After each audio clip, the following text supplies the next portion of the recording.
લો હવે સ્માર્ટ મીટરનો વિરોધ પાટણમાં પણ જોવા મળી રહ્યો છે.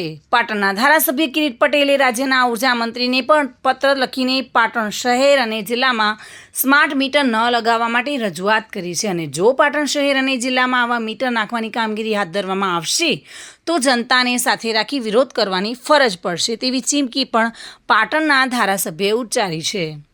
પાટણ ધારાસભ્ય દ્વારા ઉર્જા મંત્રીને લખાયેલા પત્રમાં તેઓએ જણાવ્યું છે કે કેન્દ્ર સરકાર RDSS પ્રોજેક્ટ હેઠળ રાજ્યના તમામ વીજ ગ્રાહકોના મીટર સ્માર્ટ મીટર કરવા માટે ઓર્ડર આપવામાં આવેલ છે, જે અંતર્ગત હાલમાં પાટણ શહેરમાં સ્માર્ટ મીટર લગાવવા માટે ઉત્તર ગુજરાત વીજ યુનિવર્સિટી દ્વારા સૂચના આપવામાં આવી છે. હાલમાં રાજ્યમાં અમુક શહેરોમાં જાહેર જનતા દ્વારા સ્માર્ટ મીટર યોજનાનો વિરોધ કર્યો છે, જેથી સમગ્ર રાજ્યમાં સ્માર્ટ મીટર લગાવવાની કામગીરી બંધ કરેલ છે અને ઉર્જા સચિવ દ્વારા રાજ્યમાં હવેથી સ્માર્ટ મીટર લગાવવામાં નહીં આવે એવી જાહેરાત પણ કરેલી હોવા છતાં ફરીથી પાટણ જિલ્લાથી શરૂઆત કરવાની સૂચના આપવામાં આવી છે, જે યોગ્ય નથી. પાટણ જિલ્લો આર્થિક રીતે પછાત જિલ્લો છે. જિલ્લામાં મોટાભાગની વસ્તી નાના વેપારી, ખેડૂત અને ખેતમજૂરો છે. જિલ્લામાં કોઈ મોટા ઉદ્યોગ ધંધા નથી. જિલ્લામાં સરકારી કે પ્રાઇવેટ નોકરીની તકો ઘણી ઓછી છે. પાટણ શહેરમાં પણ મોટા ભાગે લારી કે ગલ્લા પર ગુજરાન ચલાવતા અને નજીવી આવક ધરાવતા વેપારીઓ વસે છે, જે સ્માર્ટ મીટરના મોટા વીજ બિલો ભરવા માટે સક્ષમ નથી. આવા સંજોગોમાં સ્માર્ટ મીટરની શરૂઆત પાટણ શહેર કે જિલ્લામાંથી કરવી તે યોગ્ય નથી. તો આ બાબતે પુનઃ વિચારણા કરી પાટણ શહેર અને જિલ્લામાં સ્માર્ટ મીટરો નહીં નાખવા તેઓ દ્વારા આગ્રહભરી વિનંતી કરવામાં આવી હોવાનું જાણવા મળ્યું છે. સાથે સાથે સ્માર્ટ મીટરથી વધુ બિલો આવે તો તેની ફરિયાદ સાંભળવાની અને તેના નિકાલ કરવા માટેની કોઈ જ વ્યવસ્થા ગોઠવવામાં આવી નથી. જનતા તેની ફરિયાદ ક્યાં કરે, કેટલા દિવસોમાં ફરિયાદનો નિકાલ કરવામાં આવશે, ન્યાય ન મળે તો અપીલ કોને કરી શકશે તેનું પણ કોઈ જ આયોજન કર્યું નથી. જાહેર જનતાને આ તમામ બાબત જાણવાનો બંધારણીય અધિકાર હોવા છતાં કોઈ જાણ કરવામાં આવેલ નથી.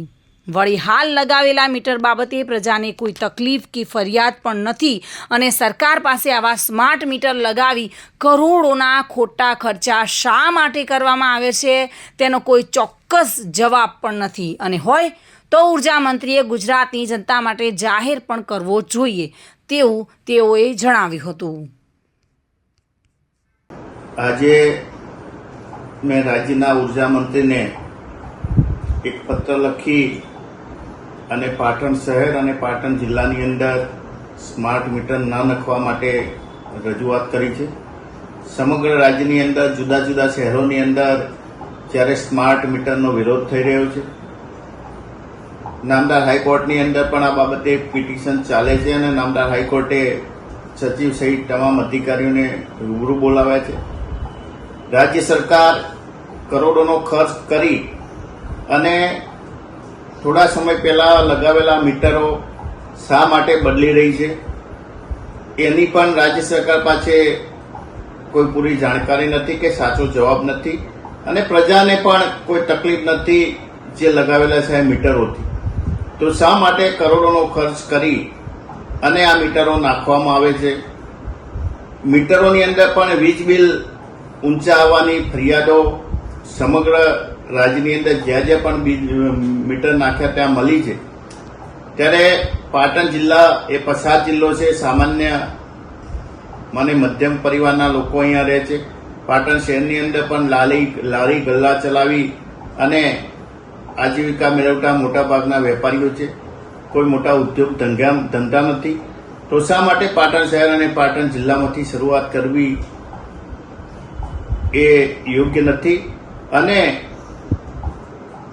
અમારો વિરોધ કરવા છતાં, અમારી રજૂઆત છતાં પણ પાટણ જિલ્લાની કે શહેરની અંદર સ્માર્ટ મીટર લગાવવામાં આવશે તો પ્રજાને સાથે રાખીને અમે વિરોધ કરીશું. એની પણ અમે રજૂઆત કરી છે.